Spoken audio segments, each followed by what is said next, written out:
CDM Hot Top 40. Saturdays from 10 a.m. with Paul Pladen. You okay, Paul? Man, I am awesome, man. I'm even better than awesome having the opportunity to chat to you, man. You know, when I heard Walking Away for the first time, I've got a whole story behind how much I loved Walking Away because a friend of mine was going through a tough time. I literally just got my driver's license. You're like a year older than me. So I got my driver's license and driving around listening to that song.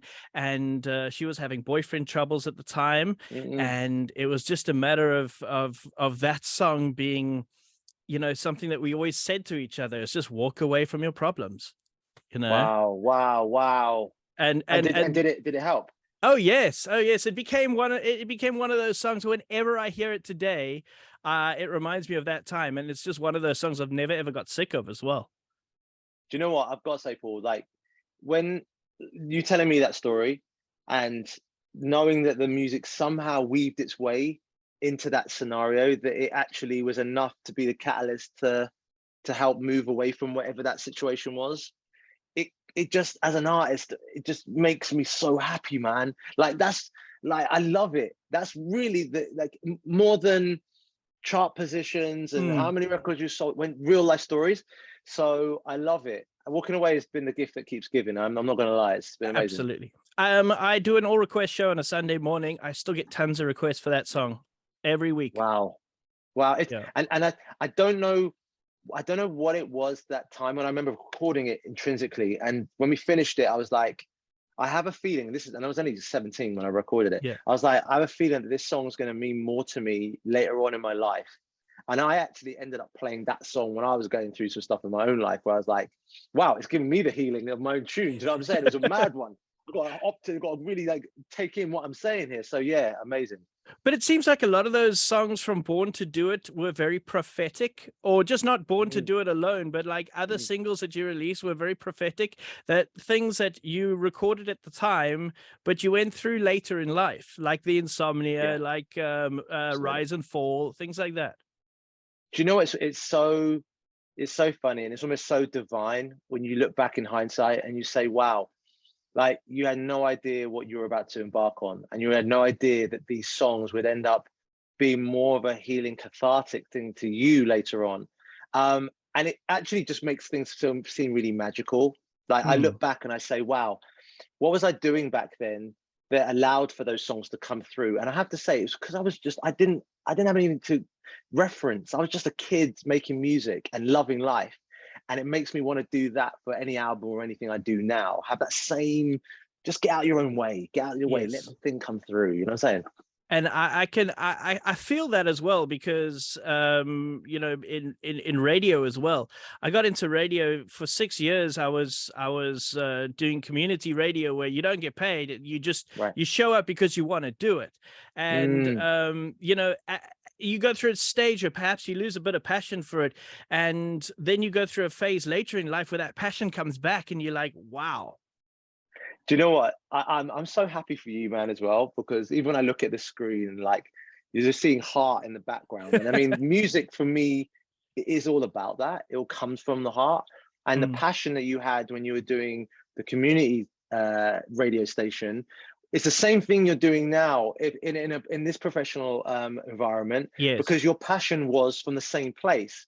And I always go back to that. When you're loving something or doing it for the right reasons, the thing that you think you want will come, but it won't be any different than what you had. I'm doing TS5 DJ shows, and they're no different than when I was doing mixtapes in my bedroom when I was like 15. It's like I'm just doing the same thing. It's unbelievable, man. I'm so happy for you as well, man. Oh, thanks, man. You deserve it. You know what? You talk about the mixtapes and you know, starting off in your bedroom, and it just brings back memories for me as well. I'm not making it all about me because it's funny how similar you know, my passion for what I do was for what you do. And I started off, I had two hi-fis that were supposed to be in separate rooms, but I put them both in my room, and then I would record, I would play songs with the CD changes on the hi-fis and record myself doing radio shows. And that's kind of exactly in a similar way to what you did when you were in in your bedroom with a hi-fi, dubbing over music to create songs.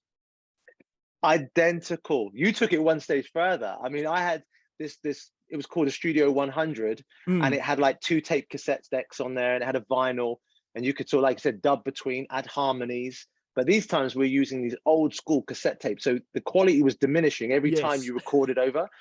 The fact that you had 2 hi-fis and put it together, man, I remember like my decks, right? They were belt-driven decks, and that if you could mix on a belt-driven deck where it's just like this slow start, you could do anything on the new direct drive cool Technics. So I think we hone a lot of our skills through the analog old school, and now the digital stuff has arrived, and it's this is wonderful world. But if it all went pear-shaped, you know how to hold the mic and own it, and that is a beautiful skill to have. You know what I'm saying? That's one thing I miss. I miss the you know, the rush between songs of having to find a song on a CD and making sure you got the next song lined up before you go. You don't get that anymore. You don't. You know you don't. And the funny thing is that even though there's been a shift in time, and I'm definitely not a stickler for like change. It takes a moment for me to get it, but I'm like, okay, this is life, right?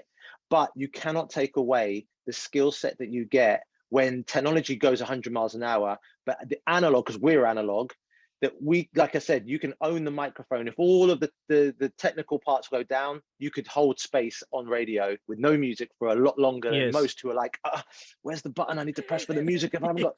So same with me, man. I went out and did DJ shows, and the music stopped playing when I went out to press play on rewind, didn't play. I've got 10,000 people in front of me, and they've just come off of a set of the artists before where they're hyped. And I'm thinking, okay, I guess I'm gonna have to do a cappella set for a while here. And I just had to just go into it, hoping now that when the music does come back on, which I knew the guy was, the technician was working on it, just please don't mess up my vibe now. Don't come in at the wrong time now. At least come in on the beat of what I'm doing.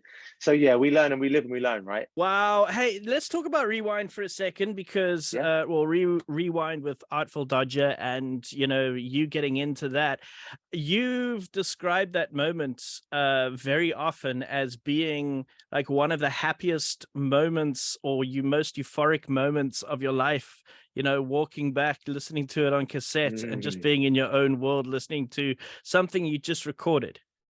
Do you know what? Absolutely. Even when as you were saying it to me, I was viscerally reliving that moment. I mean, I remember the boost button that used to be on the Sony Walkman with my headphones on, walking back, boost button on, rewind playing, and knowing that no one in the world had this song. No one had it. Just I'm walking home thinking, and as a DJ at the time, I'm thinking, oh my, this is gonna go off in the club. I can't wait to play this, yeah? So there's all this excitement contained in this young kid walking home. And I got that same feeling, weirdly enough, this time round, just after the pandemic, when I could get back in my car and drive back at these like 3-4 o'clock in the morning from the studio. I felt like the kid again. I couldn't find the bass boost button, unfortunately, in the car, but I turned the bass up a little bit. But playing the songs, knowing again, no one's hearing this, no one's got this. It's excitement of then when you release it, you're like, I hope it connects in the same way that it did when I was making it. But yeah, really fond memories of making that first album. And then I you yearn for always to make it. And then you're like, world, you have no idea what you're about to hear. No idea. And also I had no idea. That's the craziest thing. I had no idea Film Union was going to go to #1 and or not even the numbers really, that it was going to connect in the way that it would. Or you tell me an anecdote, a story about walking away. Yes. Like, I was just walking home just with a tune that I'd written, you know? Yeah. That for me shows you the power of music and how it transcends generations, time, space. It's incredible. I know, you know, over the last 22 years, and I guess, and I understand the journey, and that's why the album's called 22. But do you ever get bored of talking about that first album?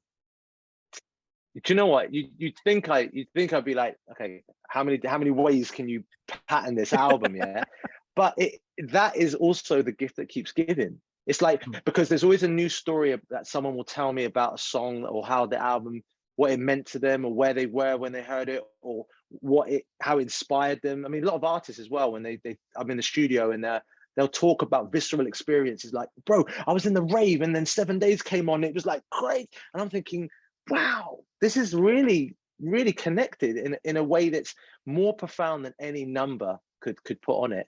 And I guess that's where I always use Born to Do as my litmus test when I make new albums. Yes.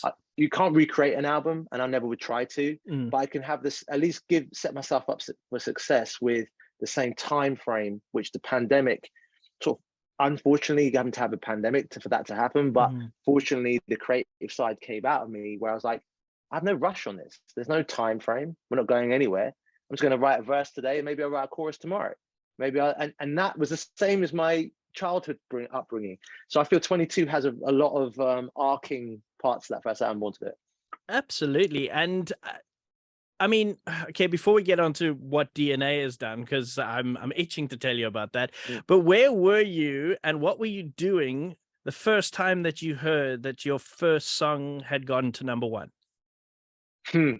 Okay, so I remember going into my management's office. Well, at the time, it was actually my record label at the time. So I went into the office and he sat down, been my manager now for 22 years, Colin Lester. And he said to me, look, Craig, do you want the good or the bad news? And I was like, oh, here we go. And these times they had like the midweek, so they could kind of, the projections of things were. Remember, Destiny's Child were releasing Say My Name, same week. There were some big tunes in that week that were coming out. And he said, listen, okay, give me the bad news. He goes, well, the bad news is your life isn't really going to be like the same again. I was like, oh man, wow, I'm in London, I'm going back to Southampton, back in the council flat, back to like, you know what I mean, the dream of, I don't know, a bit of a garden. He said, but what I can tell you is that you're number one, you're 250,000 copies ahead of number two. And I was intrigued as to who that was.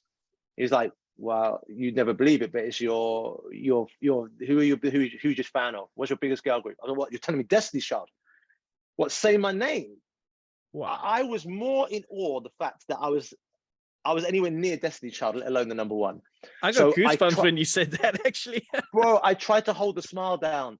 I was trying to because I was trying to be, keep it cool. I was smiling like Garfield, like the Cheshire Cat. Yeah, I couldn't hold it down. He said, call your mum right now, tell her. She starts crying. It was just one of those very amazing moments for me. What I find incredible is, artists that I've spoken to, a lot of them say, I never get sick of hearing my songs on radio. I never get sick of hearing that my song's doing well. No, are you the same? Exactly the same. For me, when it comes to, they're all, I guess the best way to kind of liken it is to like, I can imagine having children, it's like they're all, I'm proud of all of them. They're all your little babies. Yeah. And you don't diminish one because you're now doing a new project and it's like, okay, well, it's all new. So I've had the new child and we don't worry about the older one now. I love you all. And it's just, I'm so grateful that I can keep on putting these albums out and have the passion like I did when I was that kid making the first one. So yeah, it's wicked. You know what I find so cool is the fact that DNA has gone to number one on Heart FM. So congratulations. And it's gone to number one on the week that you're releasing the album. How weird is that? You know what? Firstly, thank you. Secondly, I'm so grateful. Like I said, things are magical, right? And how things are very divine. You can't make it up. And it's just when I keep looking at the image, I keep seeing this heart and I keep seeing the hearts all around it. And it's making, that's what this whole album's about. It's like being of service, being heartfelt. DNA is about connecting people. We're all connected through our DNA. It's like me recognizing in my life where I'm at and the responsibility that I carry through 22 years of this now. It's like, what are you saying in your songs? Like, are you still trying to get into the club and pop bottles, or are you going to say something that heals people without trying to be too over the top and overthinking it? I still want to give you the bangers, you know what I'm saying? Yeah. But the fact you've got DNA and it's gone number one, I mean, I'm just really grateful, really happy. So there's definitely more to come from 22. We know that. What's the album about? I mean, can you give me more on the album? Okay, just from a musical standpoint, if I played Born to Do It and then I played 22, I would be still smiling all the way through. I wouldn't be like, oh, nice. Okay. Even with the weight of Born to Do It, with the history, with the whole, I would be like, if I played Fill Me In and then I played Teardrops from the new album 22, I'd be like, cool.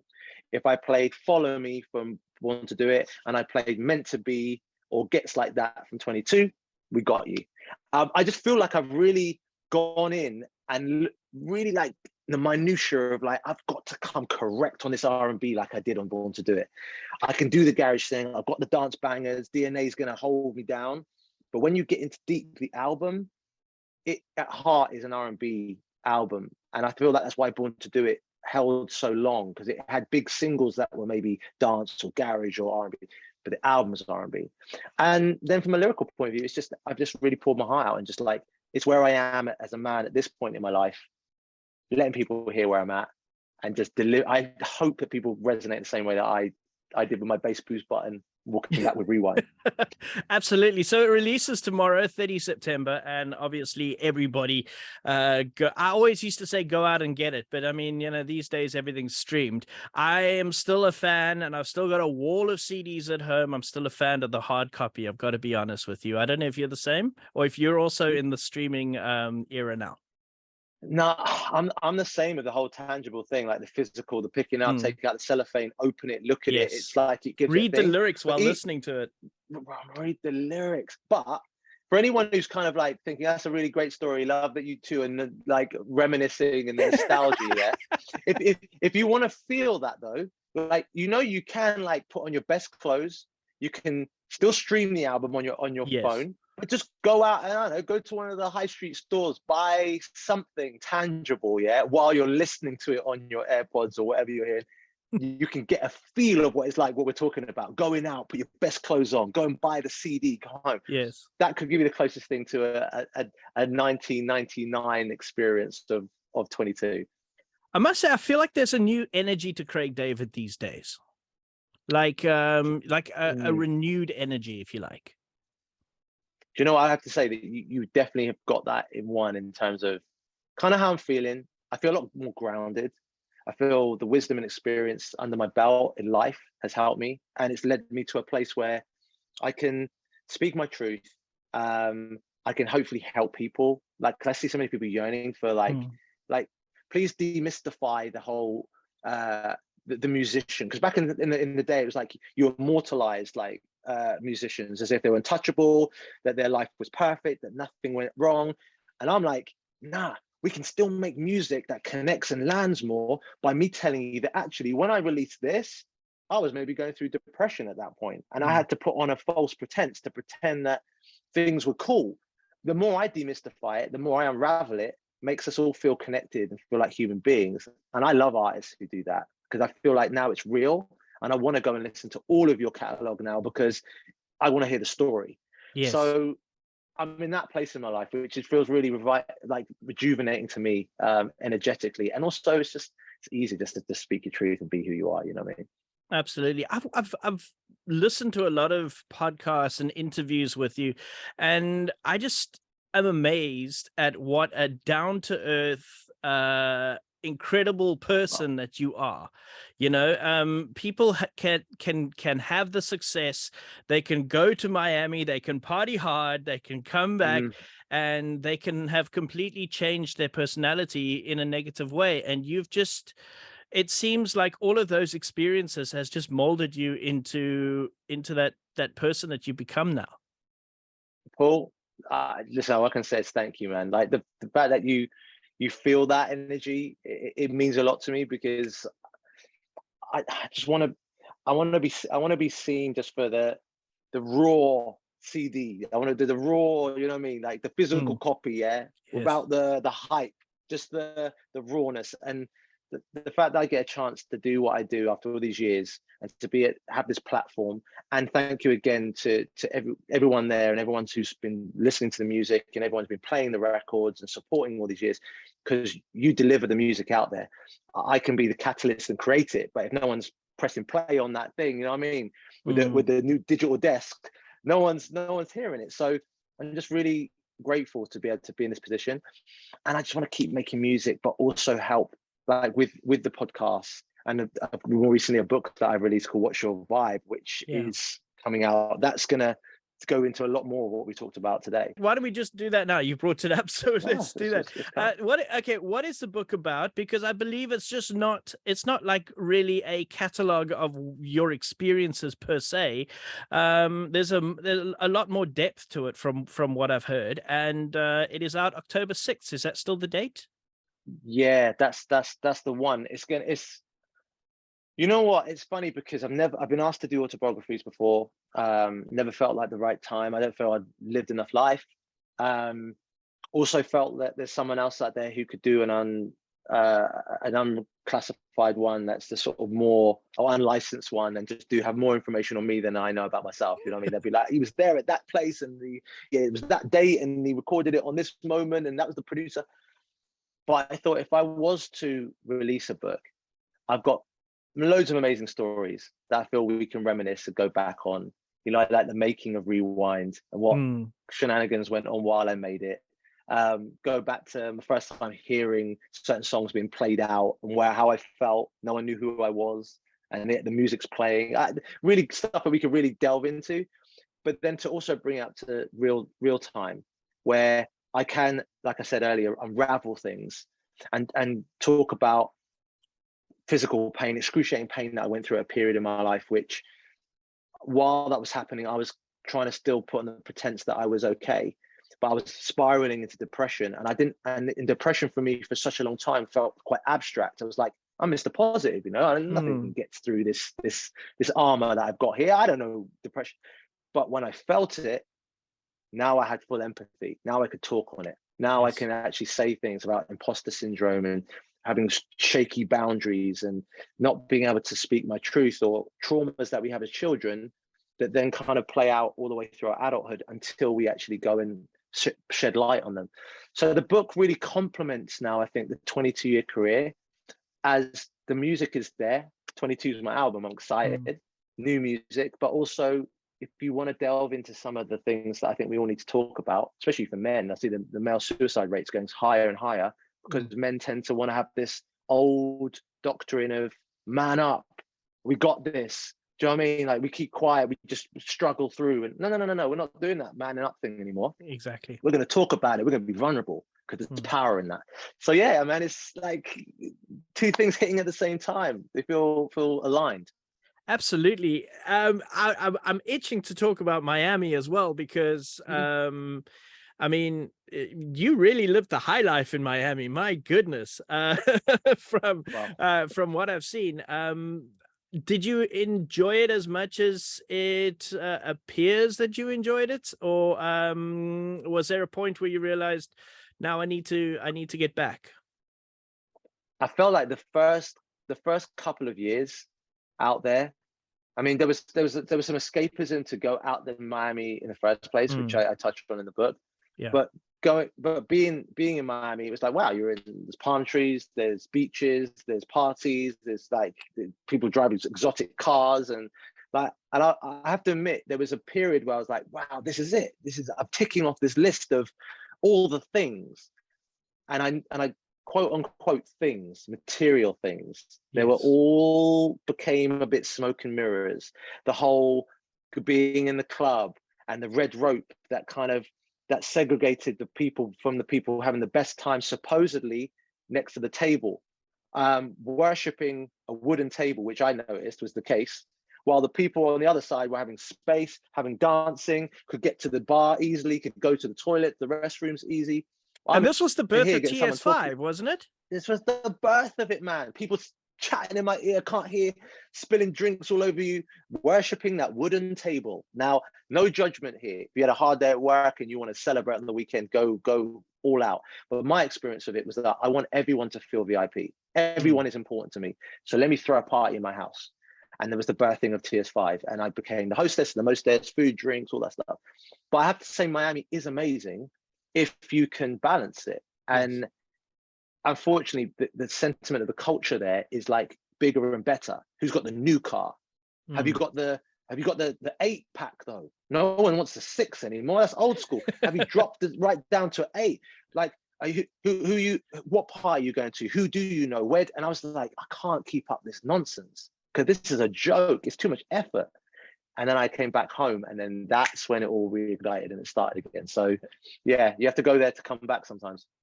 I must say, I can do better than the 6 or an 8-pack. I got a keg. It's fine. Do you know? No, let me just tell you, Paul, on the real though, this is the wizard. Let me demystify this. Everyone has the packs underneath. Yeah, that's otherwise true. the stomach is falling. You out, just need so to get know there. That. So it's actually, you've got some protection, man. Don't get down don't let it get to confuse you about to get it down to certain body fat percentages. When you get a punch in there, you want a little protection. You want some protection in that stomach. Fair enough. And I know that, in earlier on in your career, you're a big fitness fan. Are you still a fitness fan? Do you still get out and get to the gym? Do you know what? It's just the priority of fitness or why I was doing it has changed. That's the main thing. Like I feel health is everything, my diet and what I'm eating, but that doesn't mean it's so minutia down to the point where I can't just go out and get pizza and go get some food and just go enjoy life, right? But health is wealth. I completely get that. But then also not doing it to get a like, not to doing it for anybody else but yourself. If you want to go gym and do your thing, you love the adrenaline rush and you love the endorphins released, do it for you, not because someone's going to hopefully give you a like because you're looking a certain way. And that's the difference, I guess. Absolutely. So 22 years, and the album is obviously called 22. What is the biggest lesson that you could say you've learned in the last 22 years? Wow. Is that as much as I'd like to think that reframing everything as being positive, which was my sort of mantra for so many years, that was actually nonsensical. That actually there's times where things are feeling a certain way, they're not feeling that great. And actually by surrendering and just saying, you know what, I'm not feeling great today, that takes the weight of the world off your shoulders of trying to pretend like you're still positive with it. And then you sort of start doubting yourself, like, but was I positive enough? Did people see that I wasn't? So you actually realize that people want to just share actually how they feel. So I think that's the biggest thing that I realized, to be honest about it, and that there is light at the end of the tunnel. Things will change. Look at all the things where you said, oh, everything's going pear-shaped, I'm not going to get through it. Look where you are. And you're like, well, I did get through it. It don't make it any easier, but we're here. So yeah, that's what I guess will be my real takeaway from life so far. And what about the best and worst moments, or the best and worst moment of the last 22 years, shall we say? Worst thing was not realizing what I've just said, like of that, because that weaved its way all the way through my life. Fair enough. Yeah. And the best moment, and I don't want this to sound like I'm just sort of gassing it all up, but it's to sit here today and to talk with you talking about new music and how that's connecting, for me to be vocal enough to talk about, to mention the word depression and mental health and weak boundaries, and in an interview that's also talking about music and positivity of new records being released. This is really, I'm in a new space, as you had pointed out earlier, and I just love that we can connect. And you told me a story about walking away, and the music's connecting, so it just feels new. So I have to say, real time, this is the best moment right here, right now, and I hope many more of these moments, you know what I'm saying? Fantastic. Well, look, I mean, I definitely want to get you, or when you are in Cape Town, I want to get together with you and have a chat. I'm starting a little podcast at the moment, which I'm hoping will grow. But I'd love to get you on sometime, and we can talk a lot more in depth and talk a lot more personally about your life and career. I just want to quickly ask you this, though. Do you ever get a chance to get down to the South Coast and go and watch a game at St. Mary's, or do you ever watch any football? Yeah, my mum's a season ticket holder down at St. Mary's now. Oh, right. Yeah, she's loving life. I mean, we used to go to the Dell together all the time. Oh, cool. So I'm going to be getting down there to go and see games with her, which I know she loves that. She just loves the son's home. We're going to watch football together. Southampton always keeping us on our toes. They're always like never making it easy for us, but we always get through. And also, just to double back, we should definitely do something for your podcast as well, Ben, because it'd be lovely to chop it up together. Because like you go there, you talk it, and you've got the history and the wisdom and experience, so we can have a good one. Oh, that'll be absolutely amazing. When you went to the Dell, please don't tell me that you were there for the 6-3 against United or the 3-1 with our changing of kit at halftime. I was very much there for the 6-3. No ways, were you? Wonderful time. Oh, what a beautiful time. I walked in my house. I walked in my house and somebody took a wild shot, which went high over the bar from a Southampton player. Heard the because back then they didn't put the score in the top left-hand corner of the screen. And so you guess the score as you go on while you're listening to the commentator. The commentator says, "Oh, it's the type of thing you can do when you're 3-0 up." I'm like, what?